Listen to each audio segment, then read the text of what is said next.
নমস্কার বন্ধুরা, cooking with আশা চ্যানেলে তোমাদেরকে স্বাগত। জানো তো বন্ধুরা, আমি যখন কলেজে যেতাম তো তখন কলেজে যাওয়ার পথে একটা হোটেল পড়তো।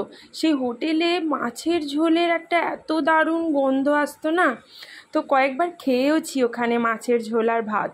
তো সেই মাছের ঝোলের স্বাদ না যেন আজও আমার মুখে লেগে আছে। তো সেই জিভে জল আনা মাছের ঝোলের রেসিপি কিন্তু তোমাদেরকে আজকে আমি শেয়ার করব। চলো তাহলে দেখে নেওয়া যাক কেমন করে বানিয়েছি আমি এই রেসিপিটা। তো কাতলা মাছগুলোকে না আমি প্রথমে কড়াইয়ে সর্ষের তেল গরম করতে দিয়ে কাতলা মাছগুলোকে ভাজা বসিয়ে দিয়েছিলাম। কাতলা মাছগুলোকে বেশ লাল লাল করে ভেজে নেব। গ্যাসের ফ্লেমটা আমি মিডিয়াম রেখেছি। মিডিয়াম রেখে একদিকটা ভাজা হয়ে গেছে, এখন আর এক দিকটা উল্টে দিচ্ছি মাছের। দুদিকটাই না ভালো করে ভাজতে হবে মাছের। তো ভালো করে ভেজে নিচ্ছি আমি মাছগুলো।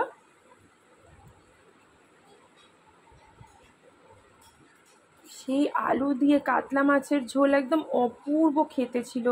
ওই তো মাছগুলো ভাজা হয়ে গেছে, আমি তুলে নিয়েছি। এখন ওই তেলের মধ্যে আমি প্রথমে গোটা জিরে ফোড়ন দিয়ে দেব।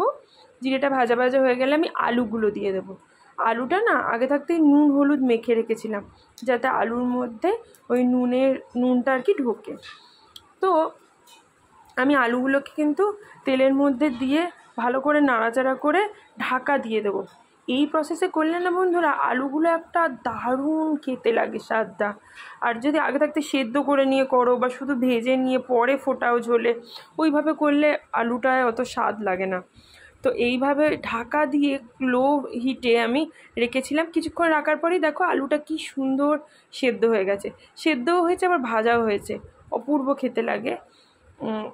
এবার আলুটাকেও আমি তুলে নেব কড়াইয়ের তেল থেকে আমি আলুটাকেও তুলে নেব। আলুটাকে তুলে নিয়ে আমি দেব হচ্ছে জিরে, আদা, কাঁচা লঙ্কা, না প্রথমে আমি দিচ্ছি পেঁয়াজ কুচি ছিল। পেঁয়াজ কুচিটা প্রথমে আমি ভেজে নেব। ওই পেঁয়াজ কুচির যে ফ্লেভারটা ওটাই কিন্তু দারুণ লাগে ঝোলে। প্রথমে আমি পেঁয়াজ কুচি দিয়ে নিচ্ছি। পেঁয়াজটাকে একদম লাল লাল করে ভেজে নেব। গ্যাসটাকে মিডিয়াম রেখে পেঁয়াজটাকে লাল লাল করে ভেজে নিয়েছি। এবার আমি দেবো একটা মিক্সিতে পেস্ট করে রেখেছিলাম, সেটা হচ্ছে জিরে, আদা, টমেটো আর কাঁচা লঙ্কার পেস্ট। সেই পেস্টটা আমি এখন তেলের মধ্যে দিয়ে দেবো। এটাকে এবার ভালো করে তেলের মধ্যে কষাতে থাকবো যতক্ষণ না এটা তেল ছাড়া ছাড়া হয়, আর আদার যে কাঁচা গন্ধটা যতক্ষণ না চলে যায় ততক্ষণ অবধি আমি এই মশলাটাকে কিন্তু তেলের মধ্যে কষাতে থাকবো।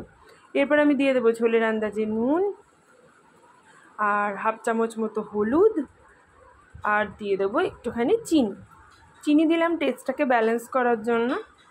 তো এবার মশলাটাকে আবারও আমি কষিয়ে নিচ্ছি খুব ভালো করে যতক্ষণ না তেল ছাড়া ছাড়া হয়। এবার আমি দিয়ে দেবো ওই মশলার যে বাটি ধোয়া জলটা, সেটা আমি কিন্তু দিয়ে দেবো। দিয়ে আবারও কষাতে থাকবো, খুব ভালো করে কষিয়ে নেব। এই কষানোটাতেই কিন্তু ঝোলের স্বাদ আসে খুব ভালো। এবার আমি দিয়ে দেবো একটুখানি কাশ্মীরি লঙ্কার গুঁড়ো, মানে হাফ চামচের থেকেও একটু কম বলতে পারো, কাশ্মীরি লঙ্কার গুঁড়ো, যাতে মাছের ঝোলটা একটা খুব সুন্দর কালার হয়, তাই জন্য। তো এরপর আমি আলুগুলো দিয়ে দেবো। আলুগুলো দিয়ে কিন্তু আমি 2 মিনিট মতন কষাবো, যাতে আলুটাও খুব সুন্দর করে মশলা দিয়ে কষে যায় আর আলুর মধ্যে খুব সুন্দর ফ্লেভার ঢুকে যায়। 2 মিনিট মতন আলুটাকে কিন্তু আমি কষিয়ে নেব মশলাটার সাথে। তো ওইদিকে আমি কিন্তু জল গরম বসিয়ে দিয়েছিলাম, জল ফোটাতে বসিয়ে দিয়েছিলাম। 2 মিনিট মতন কষানো হয়ে গেলেই সেই ফোটানো জলটা কিন্তু আমি দিয়ে দেব। তো এই ফোটানো জল যে কোনো রান্নায় কিন্তু একটা আলাদাই মাত্রা যোগ করে। তো জলটা আমি দিয়ে দেব, আর জলটা মানে ঝোলটা ফোটা অবধি অপেক্ষা করব। আগে ঝোলটা ফুটবে, তারপরে আমি মাছগুলো একে একে ঝোলের মধ্যে দিয়ে দেবো। তো ঝোলটা এখন ভালো করে ফুটে গেছে। এবার আমি কাতলা মাছের ভেজে রাখা পিসগুলো কিন্তু ঝোলের মধ্যে একে একে দিয়ে দিচ্ছি। তো এইগুলো দিয়েও কিন্তু আমি 2 মিনিট মতন কষাতে থাকবো। এটাও 2 মিনিট মতন আমি কিন্তু ঝোলের মধ্যে ফোটাবো। মাছগুলোকে ঝোলের মধ্যে ভালো করে দিয়ে দেবো, যাতে মাছের ঝোলটা ফুটে মাছের মধ্যে মাছের ঝোলের ফ্লেভারটা পুরো ঢুকে যায়। তাই জন্য 2 মিনিট মতন কিন্তু আমি ফোটাবো। 2 মিনিট মতন এটা ফোটানো হয়ে গেছে। এবার ওপর থেকে কিন্তু আমি ধনে পাতা দিয়ে দেবো। ধনেপাতা ওপর থেকে স্প্রিঙ্কল করে নিয়ে আমি কিন্তু গ্যাসের ফ্লেমটা অফ করে দেবো। তো গ্যাসের ফ্লেমটা আমি অফ করে দিলাম। এবার আমি বলে নিয়েছি মাছটা সার্ভ করার জন্য। তো ভীষণই দারুণ হয় মাছের ঝোলটা, গরম গরম ভাতের সঙ্গে এই মাছের ঝোলটা খেতে দারুণ লাগে। তো তোমরা কিন্তু এইভাবে একটু মাছের ঝোলটা বানিও, দেখো কীরকম লাগে।